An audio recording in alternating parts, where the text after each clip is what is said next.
데살로니가전서 5장 1절부터 보시겠습니다.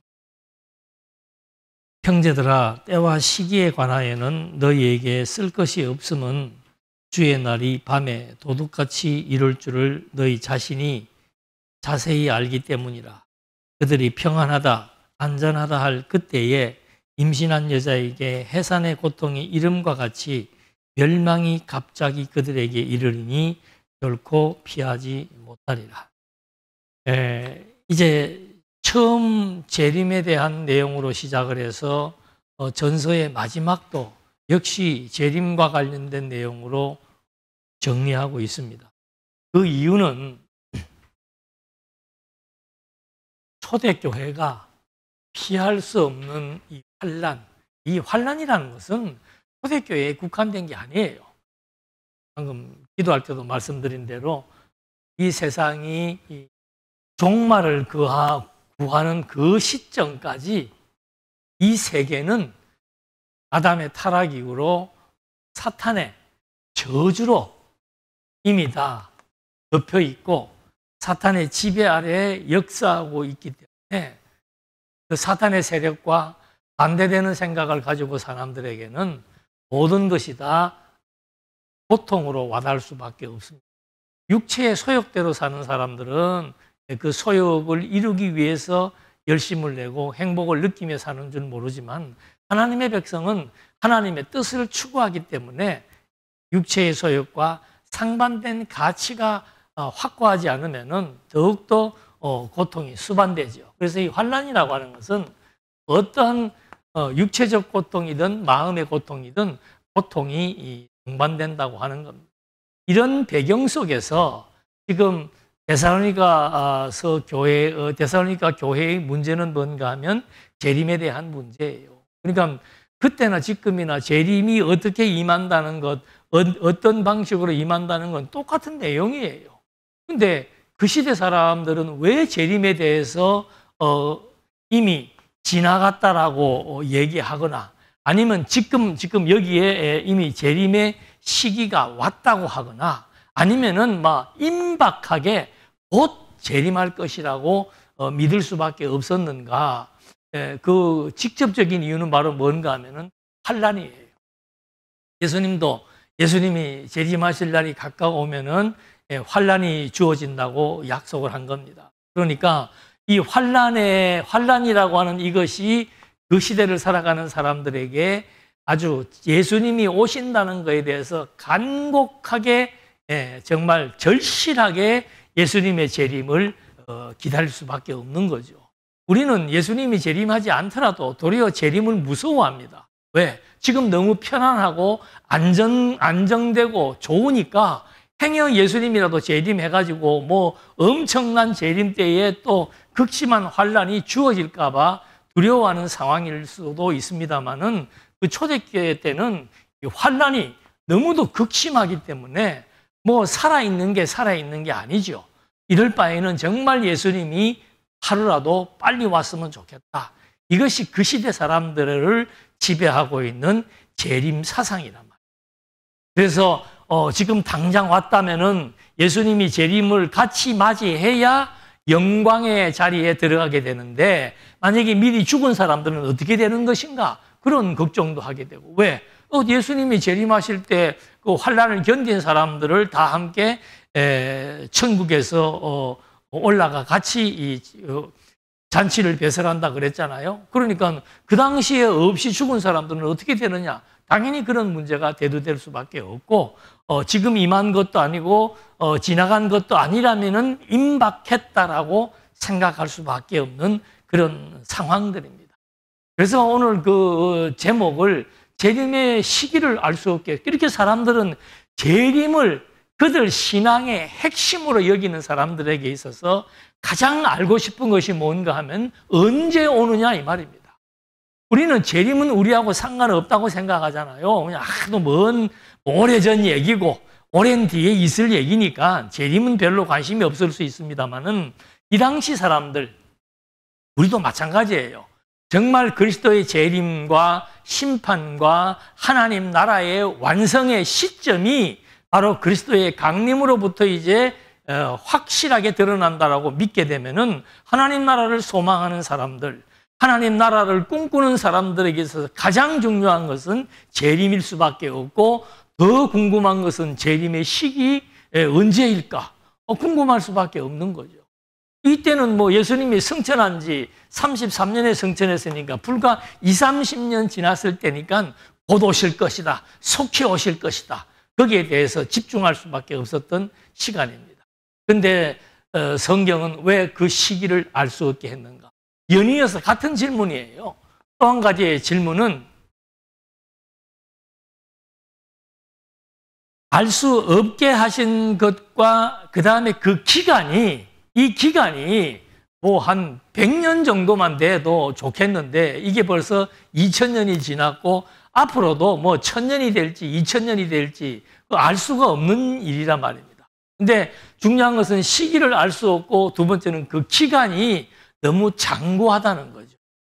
좀 하나님의 백성들 이 땅에서 시작을 했으면 현실 세계에서 환난의 고통을 벗겨주든지, 아니면은 그것이 안 된다면은 예수님의 재림의 기간이라도 좀 짧게 되어져서 우리 살아 생전에 이런 영광을 눈으로 볼 수 있으면 얼마나 좋겠는가라고 하는 그런 의구심을, 당연히 재림에 대해서 환난 가운데서 재림을 꿈꾸는 사람들이라면은 이게요, 참 그 시대로 돌아가서 이해한다는 게 어려운 게, 지금 우리가 살면서 현실 속에서 내가 정말 완전히 아무것도 할 수 없는 상황 가운데서 몸은 병들어 있고 정말로 현실 세계에 희망이라고는 하나도 찾아볼 수 없는 그런 상황에 처한 성도라면은 마지막 희망이 뭐겠습니까?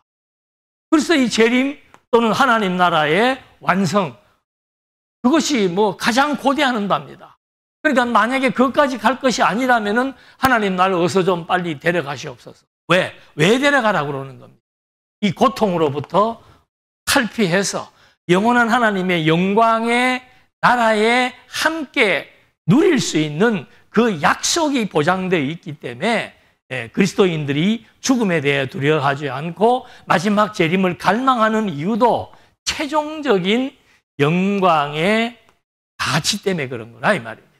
그래서 여러 가지 다음에 한번 기회가 되면은 환난에 대해서 한번 집중적으로 한 1시간 정도 강의를 해드리려고 하는데, 이 극심한 이런 상황 속에서 이런 재림 사상, 근데 그 재림이 언제인지 알 수 없고 기간이 너무 긴다라고 하는 거. 우리도 그렇잖아요. 고생의 기간이 정말 미래의 어떤 희망도 없이 주어지는 고생의 시간이 길어지면은 다 좌절합니다. 암담한 거예요. 그런 것처럼 이런 지금 상황 속에서 재림에 대한 중요성과 그 재림에 대한 여러 가지 관계되는 얘기들을 이제 하나하나 정리해 보도록 하는 겁니다. 그래서 전서에서 이 재림에 대한 얘기들이 1장 10절에서는 이게 아마 거의 마지막일 거예요. 강림의 주체, 부활하신 그리스도가 강림한다. 이거를 1장 마지막 부분에서 밝혀주는 것. 그래서 이 부활이라고 하는 것은 죽음에서 부활한, 이 부활은 이미 그리스도의 부활은 전제가 뭔가 하면 하나님의 약속이에요. 그래서 약속대로 부활하신 겁니다. 약속대로 부활하신 그분이 더 나아가서 약속대로 그리스도를 부활하게 하신 그 하나님께서 그 그리스도를 다시 오게 보내겠다고 하신 그 약속은 믿을 수밖에 없는 겁니다.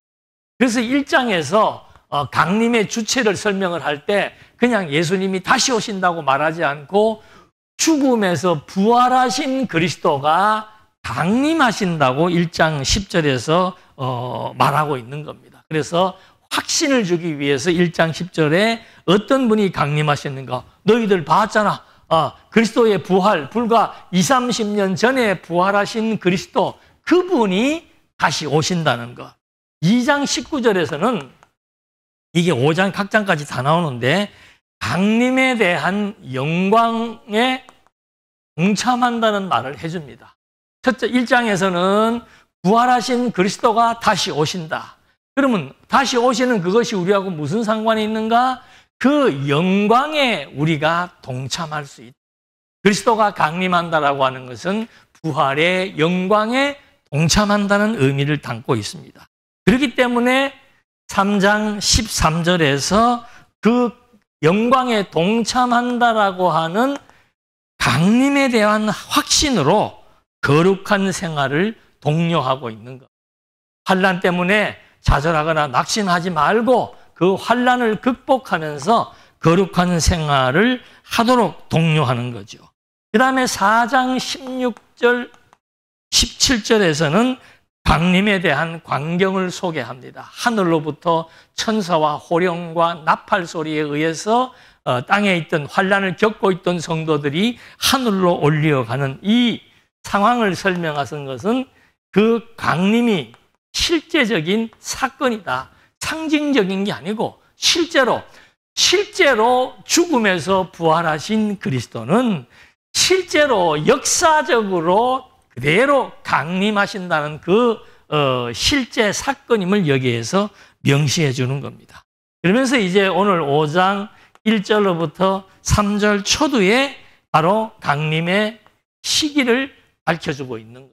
그래서 이 전서 1장에서 5장까지의 내용은 전부 다 강림과 관련된 얘기를 하는 겁니다. 마지막으로 이제 언제 오시느냐, 그걸 여기서 밝히려고 하는 겁니다. 그래서 1절에 내가 이 시기에 대해서는 더 이상 말할 게 없다. 이 말은 이미 사도 바울이 직접 데살로니가 교회를 방문했을 때 얘기했다는 전제가 되는 거죠. 너희들이 잘 알고 있다. 그 내용을 내가 다시 한번 반복한다면은 주의 날의 밤에 도둑같이 이룰 줄을 너희 자신이 자세히 알기 때문에. 예수님도 그랬잖아요. 등불을 예비하라. 왜 등불을 예비하라? 언제 올지 모른다. 갑자기 오신다는 그런 의미를 담고 있는 겁니다. 그래서 예수님의 강림이라고 하는 것은 갑자기 임하는데 주의 날이 밤에 도둑같이 이룰 줄을 너희 자신이 자세히 알기 때문이다. 그러면서 도둑같이 임하는 그것을 알 수 없는 이유가 사람들이 평안하다, 안전하다고 할 그때에 임신한 여자에게 해산의 고통이 이름과 같이 멸망이 갑자기 그들에게 이를 것이다. 이 말은 그 강림이 불신자들에게, 멸망하는 자들에게는 해산하는 사람의 고통처럼 고통스러움이 된다, 이 말입니다. 그러니까 그리스도인들에게는 그리스도의 강림이 고통이 아니고 완전히 평화와 영광의 사건이 되지만, 안전하다, 평안하다고 했던 사람들에게는 바로 그 멸망이며, 그 멸망이 이제는 그들에게 고통의 사건이 된다. 지금까지는 하나님의 백성들이 고통 가운데서 살아가고 있었다면은 이제 영원한 고통은 불신의 세대들에게 주어질 것이고, 당신들에게는 정말 이제 앞에서 말한 그대로 영광의 그런 그 나라에 임하게 될 것을 여기에서 밝히고 있는 겁니다. 그래서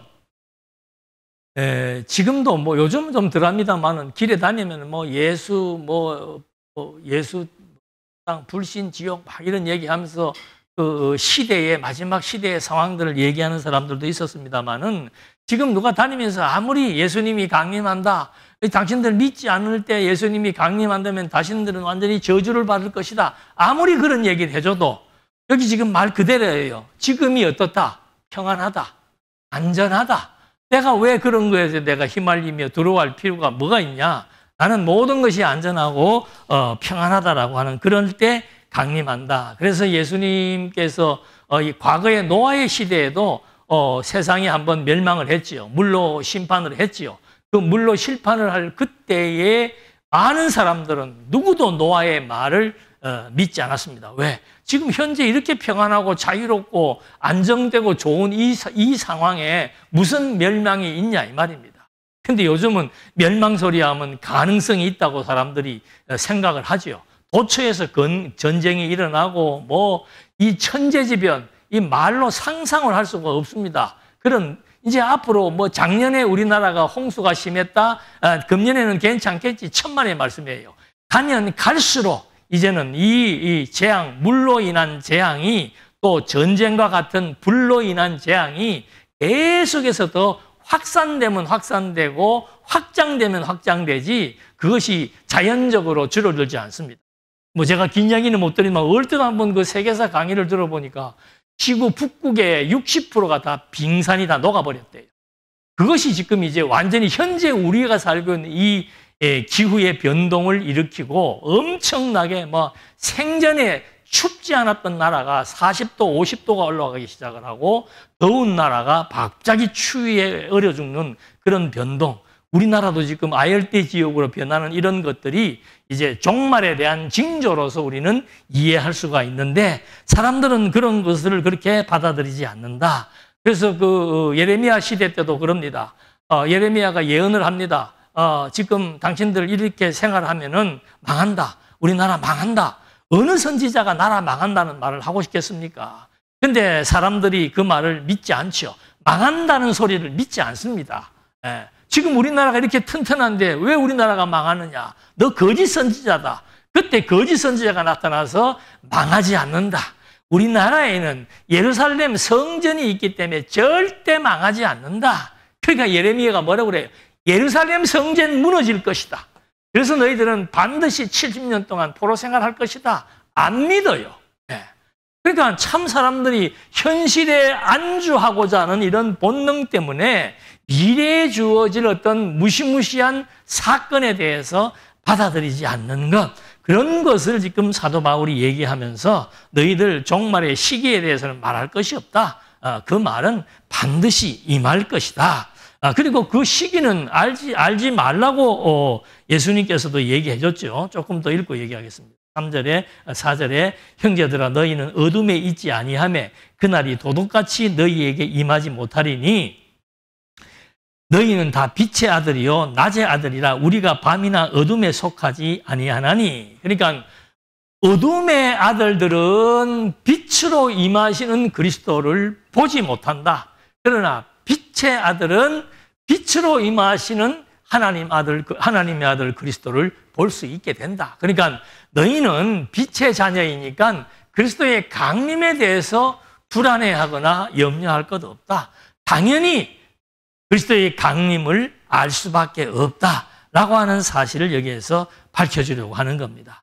그래서 지금 던진 그 질문처럼 여기에 시기는 알 수 없지만 너희들은 반드시 강림하게 되는 그 상황에 대해서 믿게 될 것이다 라고 얘기를 했는데 그 시점을 알지 못하게 하신 이유는 마가복음 13장 32절에 보면은 예수님이 미리 예고를 해놨습니다. 그 날과 그때는 아무도 모르나니 하늘에 있는 천사들도 아들도 모르고 오직 누구만 안다? 아버지만 안다.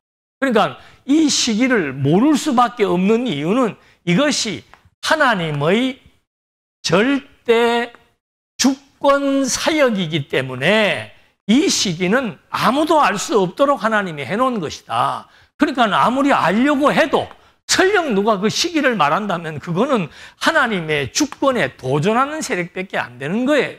그래서 이 시기를 알 수 없는 근본적인 이유는 하나님의 전적인 계획에 의해서 하나님의 뜻을 따라 정해놓은 것이기 때문에 알 수가 없다라고 하는 것. 또 한 가지 그것을 알 수 없게 하신 이유는 그것을 알 수 없기 때문에 사람들이 긴장감이 조성되는 겁니다. 언제 재림할 걸 모르니까 항상 뭐 하게 되는 거예요? 등불을 준비하게 되는 거예요.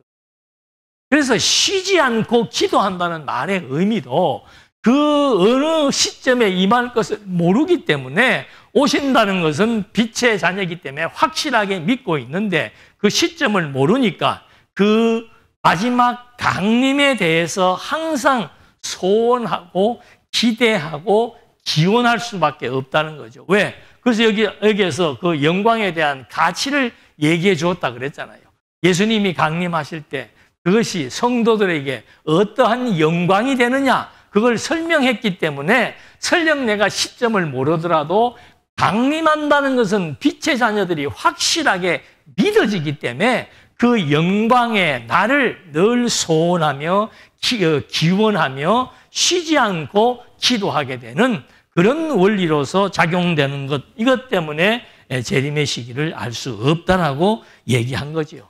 그렇기 때문에 너희들은 방탕하거나 나태하지 말고 항상 그리스도의 강림에 대한 영광을 마음에 간직하면서, 그래서 바울은 현재의 고난은 장차 나타날 영광과 비교할 수 없다. 그 영광이 무엇인지를 알면은 현재의 고난과 고통을 넉넉히 극복할 수 있게 된다. 그래서 이 영광, 구속의 완성이 되는 그 영광, 하나님 나라가 펼쳐지는 그 영광의 세계, 지금 현존하는 이 세계는 너무 누구든지 다 힘든 세계예요. 상대적 관계 속에서 비교하면서 힘들고, 경제적으로 힘들고, 정신적으로 힘들고, 육체적으로 힘든 거, 왜? 그거는 저주의 세계이기 때문에 누구나가 다 그런 고통의 세계에 살고 있다 이 말입니다. 하나님이 왜 그랬는가? 왜 하나님이 그걸 마음대로 그렇게 섭리해 놓으셨는가? 이건 대비, 대조. 인간은 늘 말씀드렸잖아요. 사람은 어둠을 통해서 빛을 보게 돼 있습니다. 그렇기 때문에 고통을 통해서 평화가 무엇인 줄 알게 되고 행복이 무엇인 줄 절감하게 하기 위해서 이 피조 세계를 저주로 덮어가지고 고통의 세계 속에서 살게 하셨다가 마지막 강림할 때 하나님 나라의 영광이 드러나게 되면 그때 부분적으로 설명한 것이 눈에서 눈물을 닦아주시고 이제는 애통함이 없고 비통함이 없고 슬픔도 없고 고통이 없는 하나님 나라의 영광의 세계, 자유와 평화와 행복과 기쁨만이 존재하는 이 영원한 세계에 대한 가치를 깨닫게 하기 위한 상대적인 피조물에게 주어지는 인식의 방법이 바로 뭔가 대비시켜서 깨닫게 하는 거라 이 말이에요. 그래서 이런 시기를 알 수 없으므로 정말 이 영광의 가치를 아는 빛의 자녀는 이 영광의 순간을 기다리는, 재림의 시기를 기다릴 수밖에 없는, 이것 때문에 하나님께서는 당신만 알고 섭리하게 나가시는 거고, 두 번째 그 기간이 긴 이유는 뭔가 하면은 베드로는 시간의 개념 차이라고 얘기를 하고 있습니다. 그 베드로후서 3장 8절에 보면은 죽게는 하루가 1000년 같고 1000년이 하루 같다는 이 한 가지를 잊지 마라. 우리의 관점, 우리의 시간 세계의 관점으로 볼 때는 2000년이 엄청나게 긴 시간인데 하나님의 관점에서 볼 때 이거 한 순간에 불과한 것이다. 우리도 마찬가지예요. 아무리 긴 내 인생이라 하더라도 어느 한 딱 생각해보면 몇 분 안 돼요. 인생이 내가 살아왔던 뭐 100년의 인생을 점검해 볼까? 몇 가지 없습니다. 별거 없어요. 그러니까 길게 느껴질 뿐이지 사실은 그것이 시간 개념의 차이고, 두 번째는 이게 재밌는 게 있습니다. 왜 이렇게 긴가? 왜 이렇게 시간을 하나님께서 길게 끌으실까? 물론 시기도 하나님의 주권이지만 이 기간을 정하시는 것도 하나님의 주권이에요. 그러면 하나님의 주권 가운데서 왜 이렇게 재림의 기간이 장구한가? 그것은 베드로후서 3장 9절에 보면은 이렇게 나와 있습니다. 주의 약속은 어떤 이들이 더디다고 생각하는 것 같이 더딘 것이 아니다. 예수님의 재림은 왜 이렇게 안 오는가라고 생각하는데 그런 것이 아니다. 오직 주께서 너희를 대하여 오래 참으사 아무도 멸망하지 아니하고 다 회개하기에 이르기를 원하시느니라. 그러니까 이게 무슨 말입니까? 하나님께서 이미 창세 전부터 예정한 어떤 자들, 구원하기로 예정한 자들의 무엇이 차기까지? 충만한 수가 차기까지. 그래서 베드로는 회개해야 될 자들이 다 돌아올 때까지 하나님께서 그 시간 기간을 정해놓은 거고, 그 말에 대해서 로마서 11장 25절에 보면은 이 신비는 장구한 기간, 재림의 기간이 장구한 그 이유는 이방인의 충만한 수가 들어오기까지 이스라엘의 들어는 우둔하게 된 것이다. 그리하여 온 이스라엘이 구원을 받으리라. 왜 장구한가? 이방인의 구원 시대가 있고 유대인의 구원 시대가 있다 이 말입니다. 그 숫자가 차야만 누가 오신다? 예수님이 오신다 이 말이에요. 그러니까 우리가 우리의 상상력을 가지고 이렇게 저렇게 생각해서는 안 되는 이유가 시기를 알 수 없더라도 기간을 알 수 없더라도 명시해 준 겁니다. 예수님이 오시게 되면은 이제 데살로니가 후서에 가면 나와요. 예수님이 강림할 시점이 다가오면은 어떤 일이 발생하는가. 빛의 자녀들에게는 알려준다 이 말입니다. 그리고 이 기간이 왜 긴가? 이건 하나님의 구원 계획입니다. 이방인과 유대인들에게 믿기로 작정된 자들의 충만한 숫자가 딱 차야 그때 예수님이 강림하신다. 그래서 예수님께서 마지막 마태복음 마지막에서도 뭐라고 얘기합니까? 내가 세상 끝날까지 항상 너희와 함께 하겠다. 사도행전 1장 8절에서는 지리적으로 예루살렘, 유대, 사마리아 땅 끝까지 복음이 이르러야 된다. 왜? 그래야 이방인의 충만한 수, 유대인의 충만한 수가 차게 된다. 똑같은 얘기예요. 그래서 재림의 기간이 긴 것은 첫째는 시간 개념상 우리가 느낄 때 길게 느껴지는 거지만 실제로는 하나님의 계획은 구원의 완성의 시점이 있기 때문에 바로 재림의 기간을 딱 확보해 놓고 섭리해 나가신다. 그러니까 하나님은 모든 섭리를 이미 창세전부터 당신이 다 계획해 놓았다라는 것은 다른 말로 하면 다 모든 사건이 다 확정돼 있다 이 말입니다. 그래서 그 확정 논리에 의해서 세계 역사가 교회 역사가 진행되고 있음을 여기에서 밝혀줌으로써 재림이라고 하는 것 제일 중요한 것은 재림한다라고 하는 것에 대한 사실 그걸 정말 믿느냐. 두 번째는 뭔가 그것이 얼마나 영광스러운 것인가. 그리스도의 재림이 나하고 무슨 상관이 있는가. 그건 그리스도의 그 재림 때 주어질 그 영광이 그리스도인들에게 그 생명의 지체에게 똑같이 주어지기 때문에 그래서 성도들에게 재림이라고 하는 것은 나에게 그리스도의 재림은 어떤 의미가 있는가라고 반문했을 때 그런 관점에서 중요한 의미가 있다는 것을 확인해 볼 수 있습니다. 그래서 6절 그러므로 재림이라고 하는 것이 이런 의미가 있으므로 우리는 다른 이들과 같이 자지 말고 오직 깨어 정신을 차릴지라. 긴장하라 이 말입니다. 그리스도인들은 항상 긴장하는 거죠. 긴장. 무엇에 대한 긴장? 그리스도의 강림에 대한 긴장. 그것을 잊어버리지 마라 이 말입니다. 그래서 오직 깨어 정신을 차릴지라. 자는 자는 밤에 자고 취하는 자들은 밤에 취해야 돼. 우리는 낮에 속하였으니 정신을 차리고 믿음과 사랑에 호심경을 붙이고, 호심경은 가슴에 붙이는 그거예요. 그러니까 마음을 다해서 구원의 소망의 투구를 쓰자. 그러니까 다른 말로 하면은 하나님의 백성들은 방탕하고 게으르면 안 되고 정말로 거룩한 생활, 늘 재림을 소원하는 그런 생활에 대해서 여기에서 분명하게 명시를 해주고 있는 겁니다.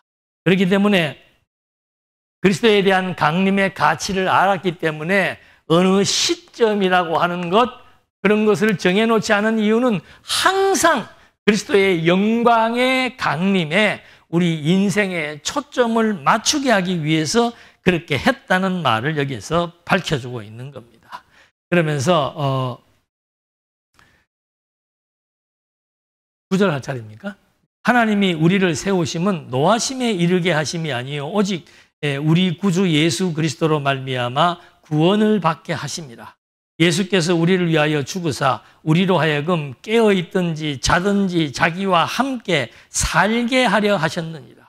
깨어있다는 것은 지금 현재 깨어있는 성도들을 말하는 거고 자든지 하는 것은 먼저 죽은 성도들을 의미하는 겁니다. 예수 믿는 자들은 이미 죽었든지 지금 현재 깨어있든지 간에 누구와 함께 살게 하기 위하여, 그리스도와 함께 살게 하기 위하여. 우리를 구원하신 목적이 바로 뭔가? 그리스도의 생명의 기운을 힘입어서 그리스도의 사상과 그리스도의 마음을 가지고 살게 하기 위한 것이라고 하는 말을 여기서 말해주고 있는 거죠. 그래서 그러므로 피차 권면하고 서로 덕을 세우기를 너희가 하는 것 같이 하라. 이 데살로니가 교회 성도들은 믿음의 역사, 사랑의 수고, 소망의 인내, 이게 건덕이에요. 그런 건덕 생활 너희들 잘 하고 있었는데 앞으로도 마찬가지다. 계속해서 그리스도의 재림의 영광의 소망을 두고 현재 주어지는 환난을 인내하면서 그리스도인으로서의 건덕의 삶을 살 것에 대한 촉구를 지금 여기서 해주고 있는 겁니다. 그래서 12절부터 이제 실제적인 내용을 설명합니다. 어떻게 살아야 되는가 하는 것에 대해서 상호 존중과 화목에 대한 말을 하고 있는 겁니다. 형제들아, 우리가 너희에게 구하노니 너희 가운데서 수고하고 주 안에서 너희를 다스리며 권하는 자들을 너희가 알고 그들의 역사로 말미암아 사랑 안에서 가장 귀히 여기며 너희끼리 화목하라. 갑자기 이 말이 나오는 게 왜 나오는 겁니까? 바로 지금 위에서는 뭐라고 얘기했어요? 우리는 그리스도와 함께 살아가는 사람들이다. 그리스도인이라는 거예요. 그리스도인에 대한 특성은 같이 재림을 소망하고 재림의 영광에 참여하는 자들입니다. 그렇기 때문에 서로 권면하면서 덕을 세우는 것, 언덕에 대한 생활을 얘기한 거죠. 자, 이 생활을 유지하려면은 뭐가 필요한 겁니까? 지도자가 필요한 거예요. 근데 여기에서 갑자기 이 지도자에 대한 얘기가 나오고 그들이 주 안에서 너희를 다스리며 권하는 자들인데 그걸 너희가 알아야 된다. 이 말을 하는 이유는 당시에 이 교회가 세워진 지가 이제 한 3주간 단기간의 전도에 의해서 교회가 세워지다 보니까 이 지도자들에 대한 신뢰가 그렇게 높지가 않습니다. 저도 중국 가서 놀란 게 뭔가 하면은 같이 있다가 갑자기 이 지도자가 돼요. 전도사가 돼요. 그게 과거 보니까 중국의 하나의 그 당시에 문화인지 뭔지는 모르겠는데 하여튼 정식적으로 신학 교육을 받아서 목사가 되는 사람이 있기도 하지만 대부분의 사람은 그냥 누가 네 목사해, 너 전도사해, 그러면 전도사 하는 거예요. 그러다 보니까는 지도자에 대한 어떤 신뢰도가 떨어질 수밖에 없지요. 지금 초대교회 때 특별히 데살로니가 교회도 3주 만에 세워진 교회다 보니까는 이 사람도 지도자라고 그러고 저 사람도 지도자라 그러니까 첫 번째로 그 지도자에 대해서 신뢰하지 않는 일이 있었던 겁니다. 그래서 너희들이 잘 분별해서 정말 올바른 지도자가 누구인지를 분별하라. 그래야만 너희가 그의 다스림을 잘 받고 또 그 역사로 말미암아 함께 서로 사랑 안에서 귀히 여기며 너희끼리는 너희 가운데 그런 뜻입니다. 너희 가운데 화목이 성립될 수 있도록 해나가라. 그러니까 여기에 건덕이라고 하는 것이 제일 첫 번째는 뭔가 하면은 지도자에 대한 불신이었어요. 지도자에 대해서 불신해버리면 그 지도자가 전하는 말씀에 대해서 문제가 발생하는 거죠. 그러다 보면은 결국은 신앙 형성에 문제가 된다. 더군다나 이 재림에 대한 신앙, 이것은 초대교회 때 가장 중요한 신앙의 핵심이었는데 그게 흐려져 버리면은 미래가 없는 거예요. 미래가 없으면 현재 어떻게 살 것입니까? 자기들 좋은 대로 살아갈 수밖에 없는 거죠. 그래서 여기에서 그런 의미를 담고 지도자에 대한 분명한 판단과 분별에 의해서 지도자의 권위를 인정해 주어서 그들이 전하는 재림으로 인한 그런 혼란을 이미 방지하고 무질서한 교회를 바로 세워나갈 수 있는 그런 지도력을 갖춘 사람에 대해서 존중하라고 얘기해 주는 겁니다. 그래서 여기에 그런 불협화음이 없도록 하고 그래서 이제 너희 가운데 중요한 것은 화목이다. 지도자와 성도들 간의 화목. 이것이 무너지면은 재림 사상에 대한 문제가 생길 수밖에 없다고 얘기를 하는 겁니다. 자, 첫 번째는 지도자에 대한 공고입니다. 두 번째는 형제들아 너희를 권면하느니 게으른 자들을 권계하며, 권계는 책망하라 이 말입니다. 재림이 그냥 예수님 재림한다 그러니까 직장 집어치우고 장사 집어치우고 그냥 교회에서 주는 밥 먹고 다른 사람에게 민폐 끼치는 그런 행동들을 하는 거 그거 책망해라. 그다음에 마음이 약한 자를 격려해라. 마음이 약한 자는 환난에 의해서 좌절하는 사람들을 의미하는 거예요. 그걸 마음이 약한 자라고 얘기하는 거예요.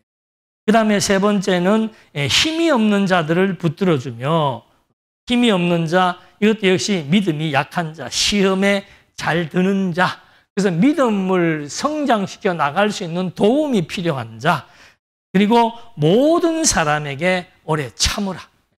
오래 참아야 되는 이유는 마지막 그리스도의 강림에 의한 영광이 실제적으로 존재한다는 것에 대한 확신이 있으니까 오래 참고 기다릴 수가 있다 이 말입니다. 그런 맥락에서 이제 신앙적 관계에 있어서 14절에서 얘기를 했고 이제 15절은 일반적인 관계입니다. 삶과 누구에게든지 이거는 뭐 믿는 사람이든 믿지 않는 사람이든 악을 악으로 갚지 말게 하고 서로 대하든지 모든 사람을 대하든지 항상 선을 따. 악을 악으로 갚는 게 뭡니까? 보복이지요. 이에는 이, 눈에는 눈. 그런 보복과 복수의 그런 방식으로 사람들을 대하지 마라. 그러면서 모든 사람을 대할 때 항상 하나님이 기뻐하시는지에 대한 기준에 의해서 모든 사람을 대하라 라고 하는 말을 해주는 겁니다. 그게 항상 선을 따르라. 그러면 항상 선을 따르는 구체적인 내용이 뭔가? 그 다음에 나오잖아요. 선행에 대한 얘기를 했고 그 다음에는 이제 선행에 대한 구체적인 내용, 선행에 대한 구체적인 내용이 그 다음에 16절부터 나오죠. 첫 번째는 내적인 관점을 얘기합니다. 내면적인 관점은 뭔가? 항상 기뻐하는 거. 선행이 뭔가? 항상 기뻐하는 겁니다. 그 다음에 쉬지 않고 기도하는 거. 범사에 감사하는 거. 자, 항상 기뻐하려면 어떻게 돼야 항상 기쁨이 나옵니까? 행복하기 때문에 기쁨이 나온 거예요. 근데 현재는 환난 가운데 처해 있잖아요. 무엇이 초대교회 성도들을 행복하게 만드는 겁니까? 그리스도의 강림의 영광이. 그것이 초대교회 성도들에게 항상 기뻐할 수 있는 기쁨의 원동력이 된 거라 이 말입니다. 그러니까 이게 지금 지어낸 게 계속 강림 얘기 나왔고 강림에 대한 영광 얘기 나오고 그리고는 이제 영광에 동참하게 그 영광에 대한 가치를 알게 되었을 때 우리는 건덕을 이루어 나가야 된다. 그러기 위해서는 지도자를 바로 분별해서 지도자로부터 교육을 잘 받아야 되고 항상 하나님이 기뻐하시는 뜻을 추구해야 된다. 하나님이 기뻐하시는 뜻은 뭔가? 강림에 대한 영광의 확신을 가지고 항상 기뻐한다라고 하는 것. 그리고 쉬지 않고 기도한다. 지속적으로 소원을 가질 수 있는 것은 그 재림에 대한 확신이 있어야만 쉬지 않고 그 재림이 이루어질 것에 대해서 소원하고 기도하게 된다 이 말입니다. 그러니까 전부 다 지금 이 데살로니가 전서의 구조상에 있어서는 재림에 대한 가치를 알게 되면은 항상 기쁨이 솟구치게 되고 재림에 대한 확신을 가지고 있게 되면은 쉬지 않고 그것을 구하게 되는 거예요. 그것이 영광스러운 거라 이 말입니다. 가장 가치 있는 것이라 이 말입니다. 그러니까 늘 당신 지금 100억이 주어진다면 뭐 할래? 아니면 누가 그런 질문한다면 여러분 무슨 머리가 복잡해지겠죠? 근데 한 가지 생각을 하고 살게 되면은 그 한 가지 얘기밖에 안 한다 이 말입니다. 그런 의미에서 영광의 가치를 알기 때문에 기쁨이 넘치고 그 영광의 가치에 대한 확신이 있기 때문에 항상 그것이 이루어지기를 기도한다. 만약에 시점을 정해 주었으면은 그것이 이루어지기를 구하지 않습니다. 아, 이때 되는구나. 그럼 기다려보자. 이렇게 되는 건데 그 시점을 모르니까 항상 그 시점을 기다리고 갈망하게 되는 그게 쉬지 않고 기도하는 겁니다. 그러니까 그리스도의 강림에 대해서 늘 긴장감을 가지고 집중하며 있는 것 그리고 범사에 감사하는 것 왜 범사가 저런 환란이 주어졌는데 무슨 범사의 감사가 나오겠습니까? 그 환란을 통해서 아까 말씀드린 대로 영광의 가치를 알게 되고 내가 그 환란을 겪고 난 뒤에 주어지는 하나님에 대한 베드로가 그 얘기합니다. 너희들에게 그런 환란이 주어진 것은 그가 나타나실 때 칭찬과 영광과 존귀를 얻게 하라.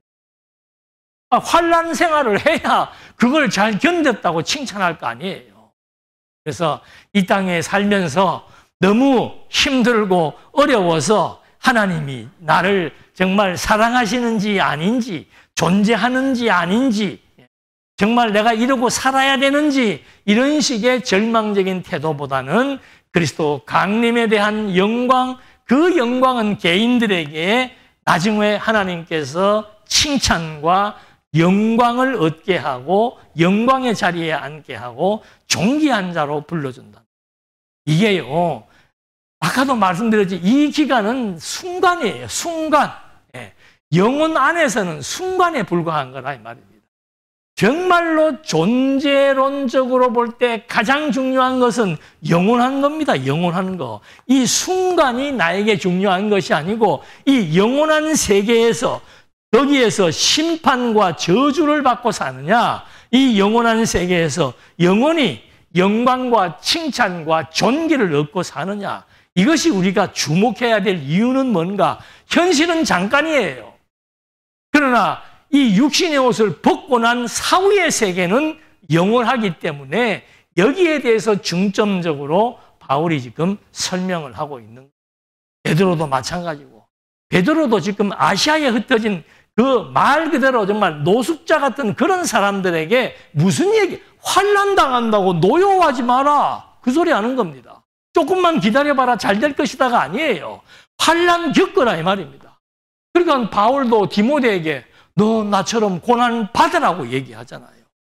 성도들에게 고난은 성도나 비성도나 똑같이 겪습니다. 육신을 입고 사는 한 저주가 덮여있는 이 세계 속에서 인생 자체가 고해예요.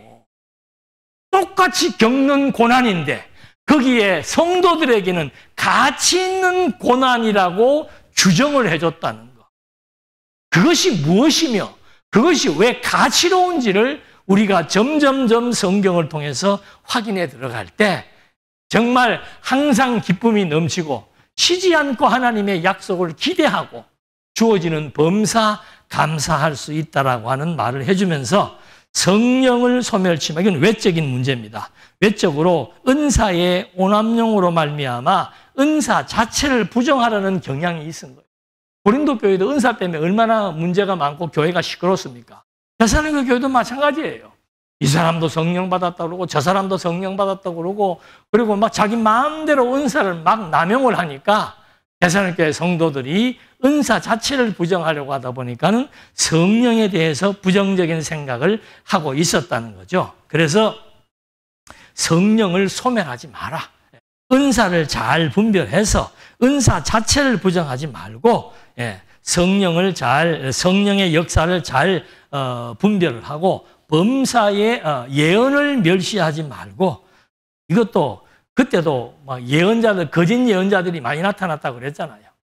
예수님이 뭐 재림했다라고 예언하는 사람도 있고 뭐 별의별 사람들이 다 있기 때문에 예언에 대해서 굉장히 부정적인 생각들을 하고 있었습니다. 그래서 종말론에 대한 혼란과 무질서가 거짓 예언자들이 부추겨가지고 더 혼란에 빠지게 되었기 때문에 교회 사람들이 예언을 무시했는데, 아니 초대교회는 계시시대예요. 계시시대. 계시시대라는 하나님의 뜻을 예언이나 방언을 통해서 알려주었는데 그것 자체를 무시해버리면은 하나님의 뜻을 정립할 수가 없던 시기였단 말입니다.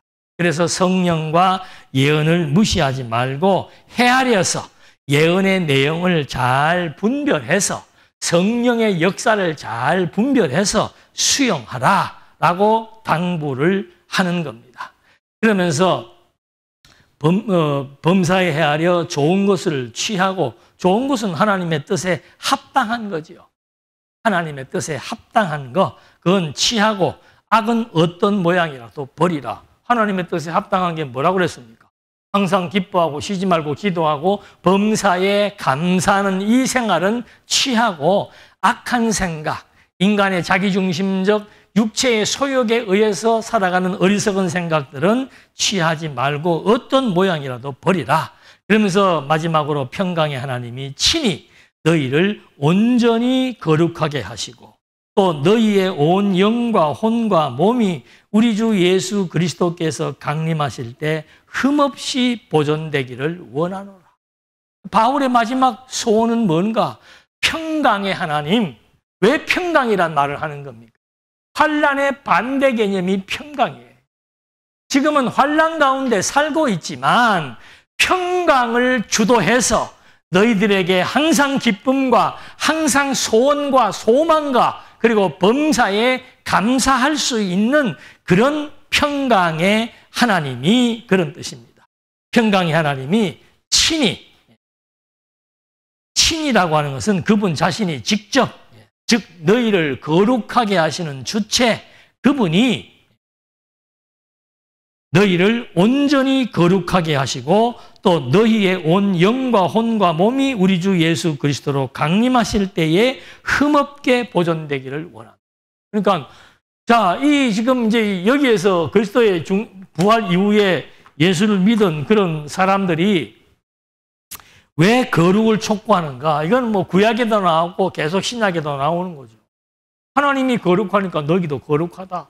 하나님의 형상대로 창조했으니까 하나님의 백성들에게 주어지는 것은 거룩이다 이 말입니다.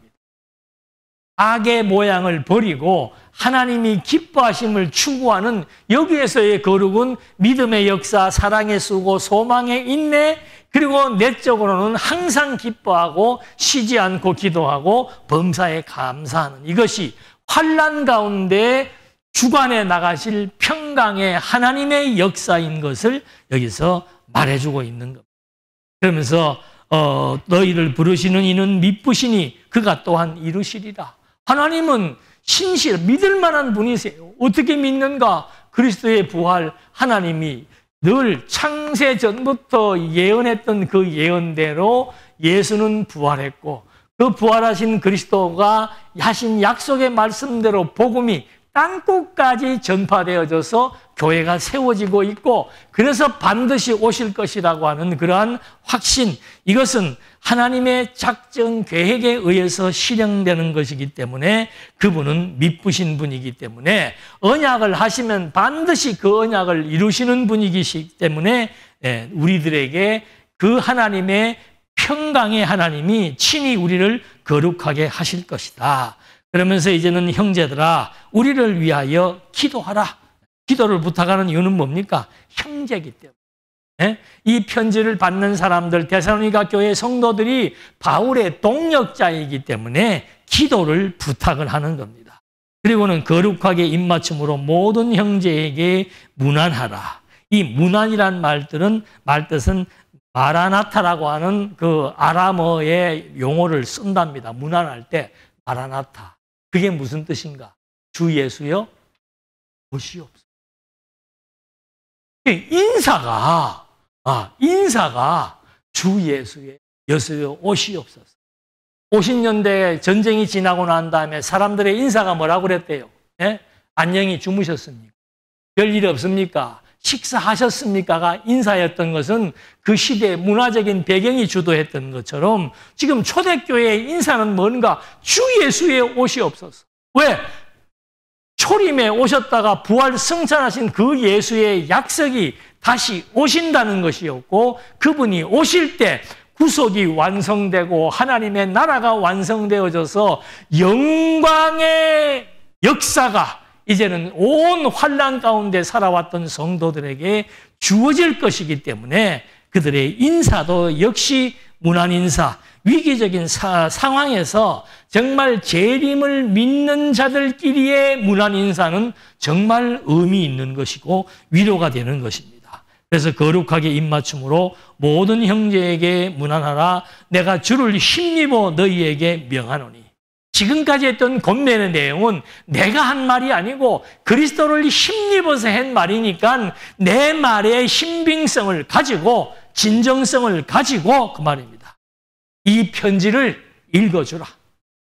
모든 형제에게 읽어주라. 왜? 이 말은 그리스도의 말씀이니까. 그리스도가 강림하심으로 말미암아 영광의 세계가 펼쳐진다라고 하는 이 말은 그리스도가 강림할 때 칭찬과 영광과 존귀가 주어진다는 이 말은 그리스도의 약속이기 때문에 초대교회 모든 사람들에게 이 편지를 다 공유해서 성도들이 주목해야 될 것이 무엇인지를 다시 한 번 더 확고하게 해준 것이죠.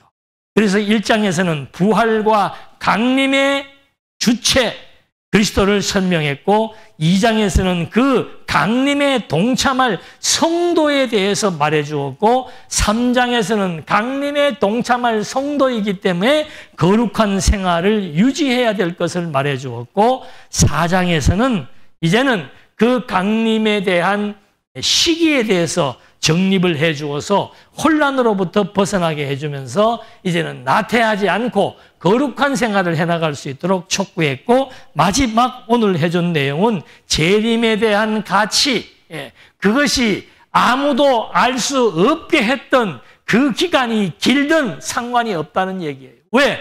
그 재림의 시점에 주어질 영광의 가치는 장차 나타날 영광은 현재의 환난과 비교할 수 없는 가치가 있다.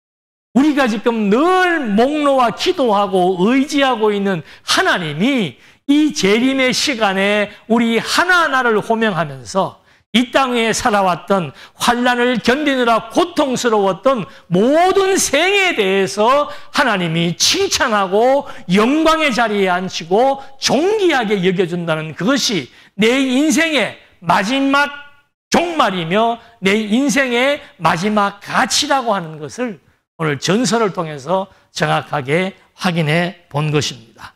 기도하시겠습니다. 살아계신 하나님 아버지, 하나님을 믿는 것은 단순한 종교적 차원이 아니고 미래의 산 소망과 더불어 하나님 나라가 존재한다는 사실이 기본 바탕 위에서 하나님의 뜻이 무엇인가를 분별하고 우리가 이 험한 세상에 살면서 무엇을 추구하며 살아야 될 것인지에 대한 가치관을 분명하게 규정해 준 것에 기초한 생활, 이것이 바로 믿음의 생활인 줄 압니다. 하나님의 산 소망이 우리의 삶에 역동적으로 역사해서 현재의 삶에 만족하지 않고 미래의 약속을 소망하며 하나님을 의지하며 환난의 고통을 넉넉히 극복할 수 있도록 이끌어 주옵소서. 예수님의 이름으로 기도드립니다. 아멘.